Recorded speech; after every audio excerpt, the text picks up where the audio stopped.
Shah news में आपका इस्तकबाल है। ताज़ा तरीन खबरों के लिए देखते रहिए शाह न्यूज।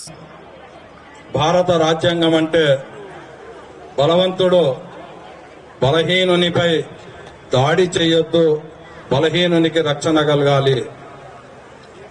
గుంపు ఒంటరి వాడిపై దాడి చేయొద్దు, ఒంటరి వాడికి రక్షణ కలగాలి. ప్రభుత్వము పౌరుల హక్కులను కాలరాయొద్దు, పౌరుడికి రక్షణ కలగాలి. ఇటువంటి ఉద్దేశంతో భారత రాజ్యాంగము ప్రపంచ అనేక దేశాల రాజ్యాంగాలలో ఒక విశిష్టత కలిగిన రాజ్యాంగంగా విలసిల్లింది. ఈ రాజ్యాంగము భారతదేశంలో ప్రజాస్వామిక విలువలు లేనప్పుడు, సామ్రాజ్యవాదుల పాలన కొనసాగుతున్నప్పుడు, సమాజంలో అనేక అంతరాలు ఉన్నప్పుడు ఈ దేశం యొక్క రాజ్యాంగం రచించబడ్డది. అనేక దేశాల్లో రాజ్యాంగాన్ని మార్చడం అనేది, రాజ్యాంగాన్ని మార్చే ఆలోచన ఎవరికి వచ్చింది ఈ దేశంలో అని ఆలోచన చేస్తే ఈ రోజు ఈ రాజ్యాంగానికి మార్చవలసిన అవసరము కేవలం మనువాదులకు వచ్చింది. ఈ రోజు జరుగుతున్నటువంటి ఈ పోరాటంలో ఒకవైపు మనువాదులు, ఒకవైపు ప్రజాస్వామ్యవాదులు ఈ దేశ పౌరులు ఉన్నారు. ఈ రోజు జరుగుతున్నటువంటి రాజ్యాంగానికి జరుగుతున్నటువంటి ఘర్షణలో మనువాదులు ఒకవైపు, మరి ప్రజాస్వామ్యవాదులు ఈ దేశ పౌరులు ఒకవైపు ఉన్నారు. మనువాద రాజ్యాంగం అంటే మరి ఎలాంటి రాజ్యాంగం మనకు వస్తుంది అనేది మనం ఒక్కసారి ఆలోచన చేస్తే, చతుర్వర్ణ వ్యవస్థ గల మనువాద రాజ్యాంగము మరి తీసుకురావడానికి వాళ్ళు ప్రయత్నం చేస్తూ ఉన్నారు. గోవాలో జరిగినటువంటి మరి రాజ్యాంగ గురించి జరిగినటువంటి చర్చలో వాళ్ళు మాట్లాడినటువంటి 3 మాటలు ఏంటంటే, ఈ రాజ్యాంగాన్ని మేము తిరస్కరిస్తున్నాం, ఈ ప్రజాస్వామ్యాన్ని మేము తిరస్కరిస్తున్నాం, మనువాద రాజ్యాంగాన్ని మేము ఏకగ్రీవంగా ఆమోదిస్తున్నామని వాళ్ళు తీర్మానాలు చేసుకోవడం జరిగింది. అదేవిధంగా మనం చూస్తున్నాం, కర్ణాటక చెందిన కేంద్ర మంత్రి అనంత హెగ్డే గారు మాట్లాడుతూ చెప్పారు, 400 సీట్లు ఇస్తే మేము రాజ్యాంగాన్ని మారుస్తామని. మరి అదేవిధంగా మరి ప్రధానమంత్రి స్వయంగా ప్రధానమంత్రి बोलूंगा कि 2024 का इलेक्शन है, इलेक्शन की जिम्मेदारी आप सब पे है। इलेक्शन में वोट डालना आपका हक है, उस हक का इस्तेमाल करना आपको 13 मई को करना है। 2024 इलेक्शंस बहुत ही इम्पोर्टेंट इलेक्शन है और आप देखिए कि 18 अप्रैल से ये शुरू हुए, 13 मई को तेलंगाना में इलेक्शन है। इस इलेक्शन में आप सबको बाहर निकल के वोट डालना है।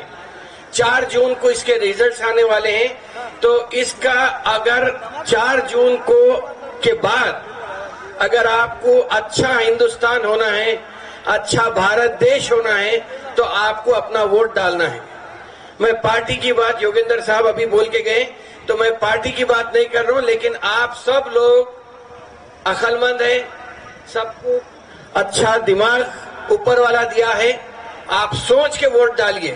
कौन आपको बांट रहा है, कौन आपको तोड़ रहा है, कौन आपको लड़ा रहा है, इसका अंदाजा आप बखूबी अंदाजा लगा सकते हैं।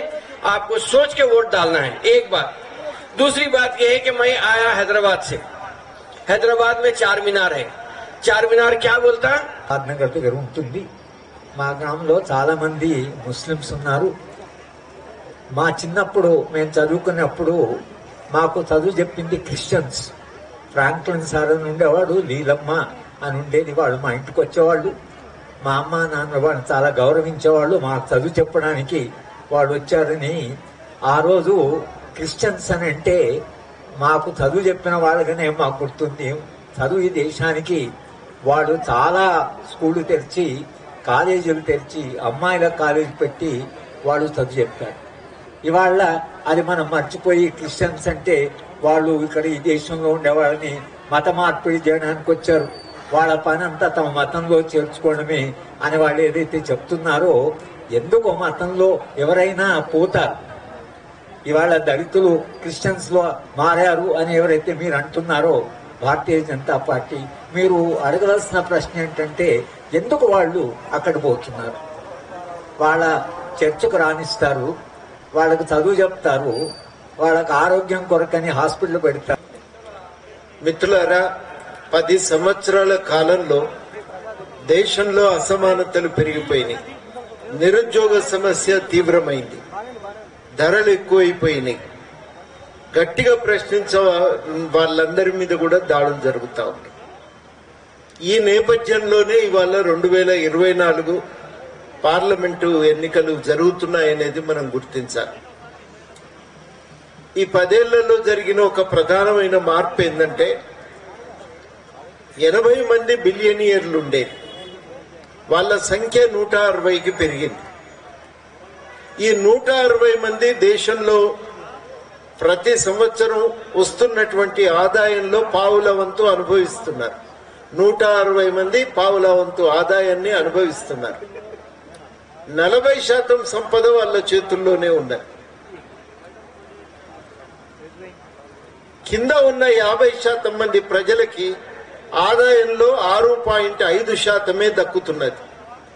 ఆస్తుల్లో 15% మాత్రమే వాళ్ళు అనుభవించగలుగుతున్నారు. ఇది ఈ 10 ఏళ్లలో పెరిగినటువంటి వ్యత్యాసం. దానికి సంబంధించిన గణాంకాలు. నిరుద్యోగం తీవ్రమైంది. 2% నుంచి నిరుద్యోగ రేటు 8%.